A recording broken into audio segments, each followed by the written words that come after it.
It's extremely important to engage with your audience no matter whether you're a faceless channel or not. That's just how it works. People should like being there on your channel, and you should make them as comfortable as possible. Because if they don't feel comfortable and if they don't take value from you, you're just doing things wrong. You're gonna fail because this audience will build a basis around which entire channel will be built and be practically indestructible. You can say that you need to create a foundation where entire channel will be built upon. Because if you start building without an actual foundation, eventually it will crumble. And audience engagement for your channel's growth is absolutely vital. It's not even important.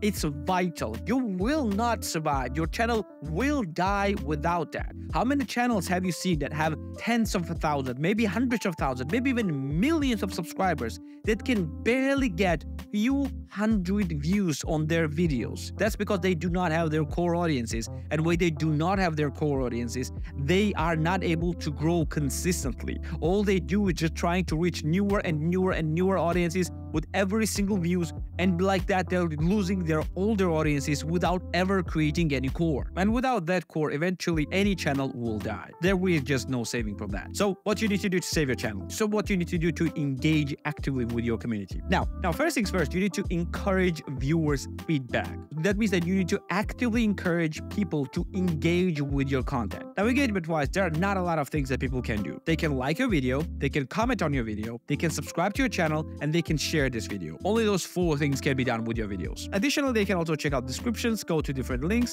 but this 4 is a core for YouTube and most important things that YouTube itself loves. That means that every single one of your videos should feature a call to those interactions. Now, let me tell you this one thing. I know that for many, the call to actions like that is just cringy, but if you'll integrate them correctly, they will do miracles. Just integrate them in a way that makes sense for the video. Like for example, instead of asking for the like in the beginning of the video, that does not make any sense because people have not watched the videos and making them like the video does not make any sense. You can ask them to like near the end of the video because that's where they're more likely to actually click the like button because they're already there that far into the video. So you can encourage them to comment near the beginning of the video, to ask them for what they think that near the end will happen, or ask them questions in the beginning that you will eventually answer in the video. This way people actually will answer the question, some of them at least, and then if they got it wrong or right, they will answer the question again, and they will tell you whether they were right or wrong. This way you are encouraging additional comments. Subscription-wise, you can tell them that if they want more videos like that, they can subscribe, and they need to subscribe. Or if they want more value, or if they want to miss any future videos that you are gonna tell them what future videos will be,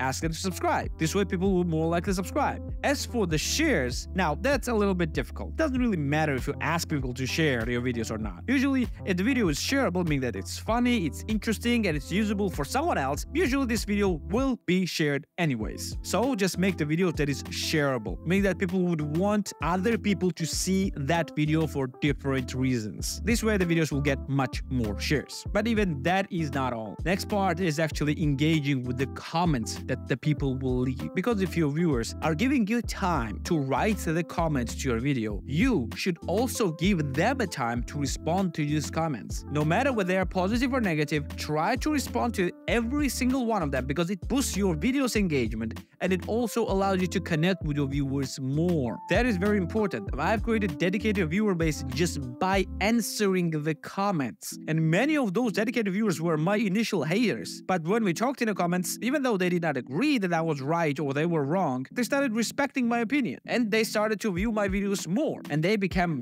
maybe not fans, but at least loyal viewers. And you can do the same thing as well, and you must be doing the same thing as well. Whether showing your face or not, you are still a person behind the video, and you should be answering every single comment. Trust me, there is another reason for that. You see, the comments are actually a great way to find the topics for the new videos. Because if people will be asking the questions, that means that these people are actually looking for the answers for those questions. And what is the better way to answer any question than through the video? And if those people are looking at an answer for this question, there is highly likely chance that other people are looking for answers as well. So this is an amazing opportunity to gain a lot of viewers from those videos. But even that's not all. There are other ways to interact with your viewers. Now, usually I would say host live streams and Q&A sessions and things like that, but yeah, channels are faceless, so you cannot really do that. What you can do instead is be active and engage with your community in a community tab. Yes, YouTube actually allows you to use community tab. You can upload different posts, text posts, sharing different videos, sharing different images, polls, Q&A sessions, quizzes, and things like that. You can do all of those things.